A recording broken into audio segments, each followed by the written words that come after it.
Hey, it's Nate again, and today is the first part of a short series called Tales from Afghanistan. These are going to be four or five little stories each of memories I have from Afghanistan. Some of them funny, some of them not so funny, but I just wanted to share these because I think you guys might enjoy hearing about them.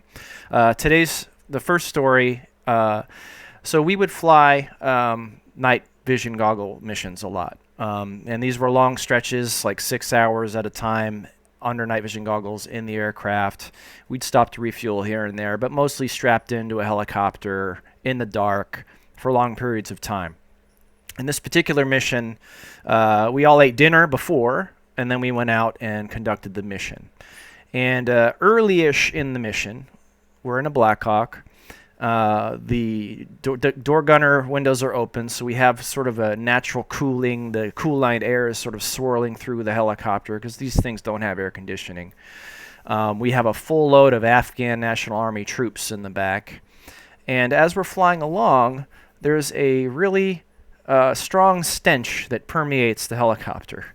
And naturally, the crew is communicating on internal comm systems, so we can hear each other in our headsets. And we're like, did somebody crap their pants? Like, what does that smell? It's terrible. And eventually, my co-pilot, whose name I will not mention for his own sake, he admitted that dinner did not agree with him.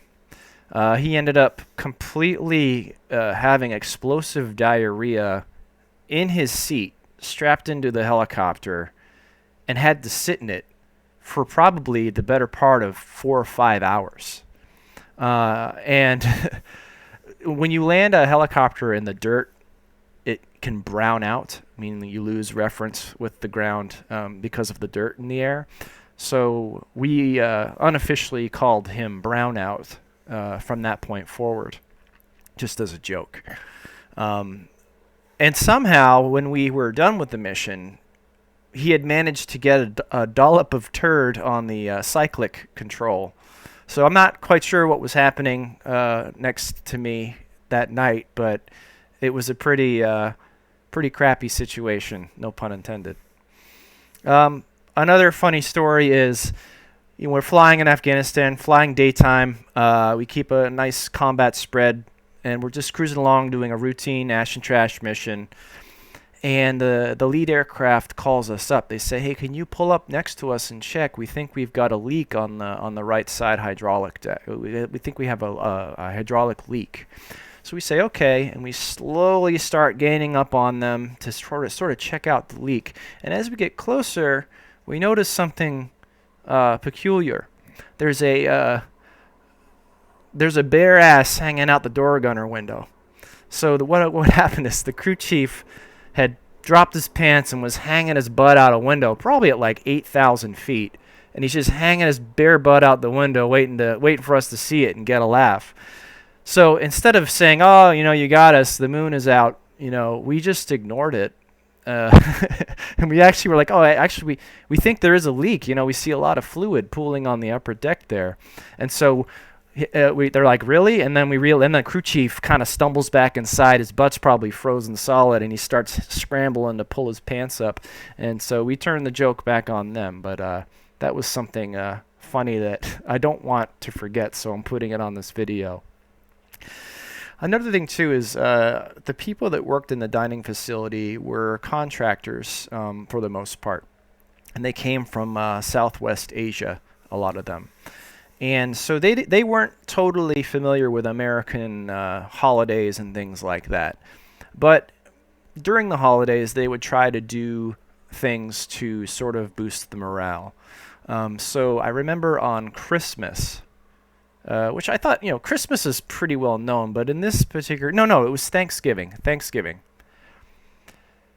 I walk in the DFAC dining facility, and there's this elaborate display made out of food products of modern-day Manhattan.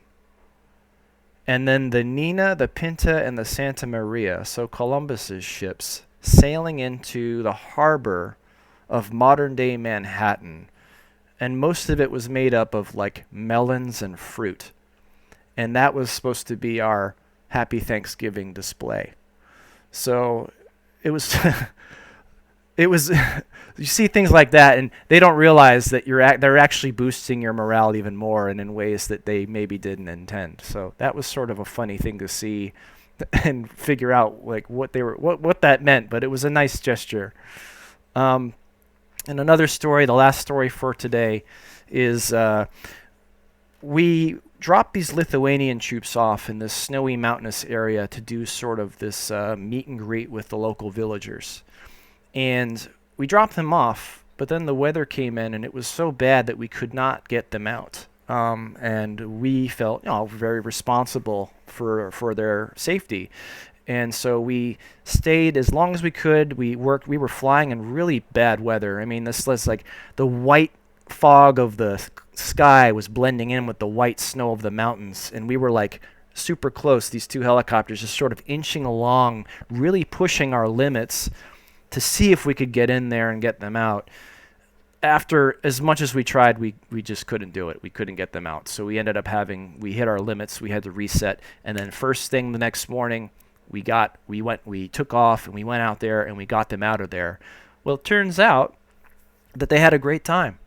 They were hanging out with the villagers. They had this big goat roast. And when they came down the mountain, everyone was laughing and like they were best friends and they had a great time. And so it was sort of like we were glad to hear that things had gone really well and that there really wasn't any sort of problems that they were having. But it just goes to show you never know. So that concludes this first part of Tales from Afghanistan. Stay tuned for more, and thanks for watching.